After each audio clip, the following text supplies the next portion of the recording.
Okay, here we are. So, Dieter Jean just schooled me, and I can't change the name of the podcast because it says 100 rules. In fact, an LLM the other day, it was very snippy. It says, it's not practical to follow 100 rules. It would just be all over the place. So that was Google AI. Okay, so, but Guy is a little nicer than Google AI. And he pointed out very correctly that a lot of the rules were not axiom, like I wasn't considering my audience. My audience was me. And I thought, hey, this works for me. I'll publish it. But half of the rules, and literally half, I mean, it was like 49 out of the 100 were just ed little things. Like I had a bad experience with Arch Linux once, and, someone got root access to my system. And so Arch Linux is off the list. Or I'm sorry, I really don't like Oracle. At least they're starting to contribute to the kernel. Okay. But they've destroyed some good open source projects like Hudson. And luckily, a whole bunch of people had to do a lot of work to get Jenkins. So that's the story. Guy comes in and he gently suggests, why don't you separate the general purpose rules from the rules that are just petty Eddie things. So that's so what I'm going to do, and this is really doing it on the fly. I'm going to share my screen. So entire screen. I got a new video set up so you're not looking at the talking owl. So I like that. And let me tell you one of the next things I'm going to do is I'm going to make a voice anonymizer, because I got my first rejection from someone really close to me who's been in technology their entire life, even longer than me, by a year or two. They've done small businesses, they've worked for large businesses, and they said, you know what, my current business is not like open. They don't want me talking jack about what we do. I don't even want him to talk about what he does. Luckily, I think the next episode is going to be how we use Guy's now 51 rules, plus a few Eddie nice to haves, how we're going to use that to make a walkie-talkie. And I'm kind of putting the cart before the horse, because the walkie-talkie needs an infrastructure to go on. That one's almost ready, but it's not really ready. The walkie-talkie's been ready for a while. And what the walkie-talkie does is you can make a group of people that all join a group. It's called a box. It's called Squawkbox. And then me, Guy, and Steve Konish could all get on a Squawkbox together, and then we talk, and it converts our speech to text for efficiency. It's very low latency. Gets to the rest of the team, and it converts back. And the really funny thing is Steve Konish could, have me be some husky whatever voice, or a squeaky elf, and Guy Turgeon's probably smart enough to convert it into French,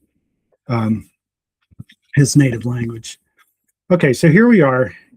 I talked with Guy, and the rules, like everything else good in computer science, they're a cache hierarchy, right? And the immutable rules is 24.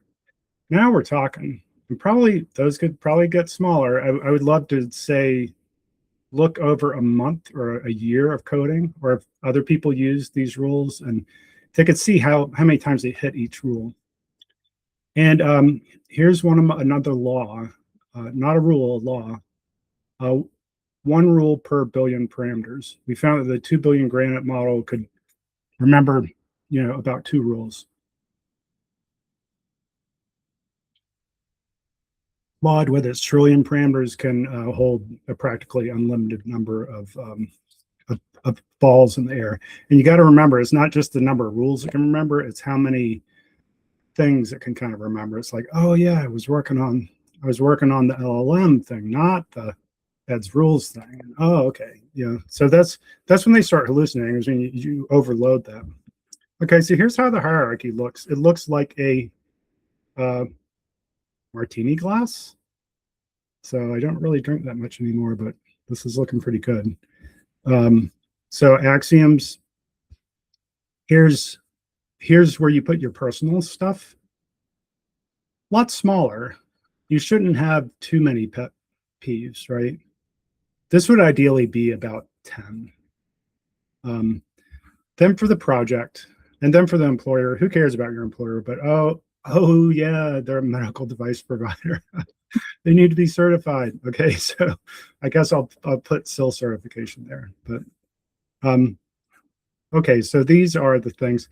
And by the way, if I talk, I'm not trying to talk over people's heads. If you're not familiar with something like SIL certification, I'm going to try to have AI put a nice little banner Chiron below that explains all this stuff, and just look it up. It's none of this stuff is science, and like I've already been humbled by Guy just taking a chainsaw, like the picture, taking a chainsaw to my architecture. All right, but this is the rule, or is this the law?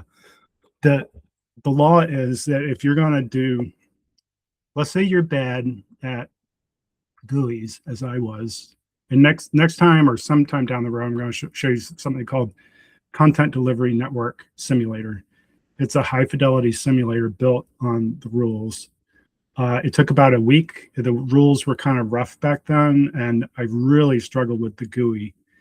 Claude kind of taught me how to do a rudimentary GUI, but then my friend Jose at Red Hat, I went to him, showed it to him, and he was like, oh, why don't I show you something I did? And just my jaw dropped. And it just looked like something, if I spent months, it just looked like something that'd be at Red Hat 1 up on the stage. And Matt Hicks would be showing it off. And in the background, you know, Jose is making sure that it fails over because the Wi-Fi just crashed or whatever.